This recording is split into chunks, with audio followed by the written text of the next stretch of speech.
స్వాతంత్ర సమరయోధుడు భారతదేశ తొలి ఉప ప్రధాని డాక్టర్ బాబు జగజీవన్ రామ్ వర్ధంతి సందర్భంగా కడప జిల్లా బద్వేలు నియోజకవర్గంలోని మాదిగ ఉద్యోగుల సమైక్య అధ్యక్షుడు ఎర్రబల్లి ఓబయ్య ఆధ్వర్యంలో విగ్రహానికి పూలమాల వేసి ఘనంగా నివాళులు అర్పించారు.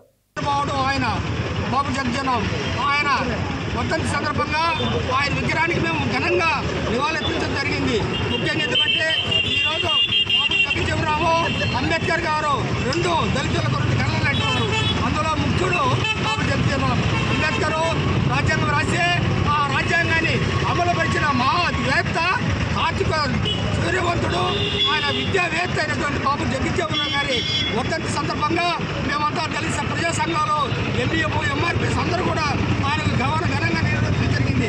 కాబట్టి సోదరులారా, ఎందుకంటే వర్ధంతి కార్యక్రమం అయితేనేమి, జయంతి కార్యక్రమం అయినటువంటి మహనీయులను మనం అప్పుడప్పుడు స్మరించుకోవాలి.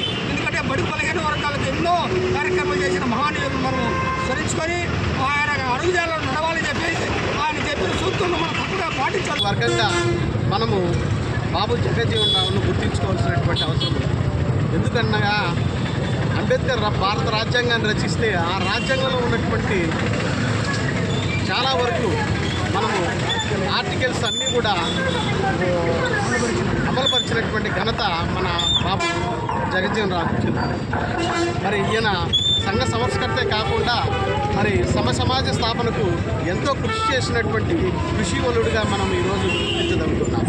కాబట్టి దీన్ని గమనించుకొని భారతదేశంలో ఉన్నటువంటి బడుగు బలహీన వర్గాల వారు మరి బాబు జగజీవన్ రామ్ను మరి కొనియాడాల్సినటువంటి అవసరం ఉంది. కాబట్టి ఈరోజు భారతదేశం మొత్తము ఆయనకు వర్ధంతి రోజున ఘన నివాళులు అర్పించడం జరుగుతుంది. దాంట్లో భాగంగానే ఈరోజు బద్వేలు ఎంఈఎఫ్ ఆధ్వర్యంలో బాబు జగజీవన్ రామ్ గారికి ఘనమైనటువంటి నివాళులు అర్పిస్తుంటున్నాం. ఈరోజు మాదిగ రిజర్వేషన్ పోరాట సమితి మరియు మాదిగ ఉద్యోగుల సమాఖ్య ఆధ్వర్యంలో బద్వేలు పట్టణం నందు బాబు జగజీవన్ రామ్ వర్ధంతి వేడుకలను ఘనంగా నిర్వహించడం జరిగింది. బాబు జగజీవన్ రామ్ ఈ దేశానికి ఉప ప్రధానిగా ఉంటూ తాడిత పీడిత వర్గ ప్రయోజనాల కోసం, బడుగు బలహీన వర్గాల కోసం ఎనలేని కృషి చేసి అంత్యోదయ పథకాన్ని తీసుకొని రావడం జరిగింది.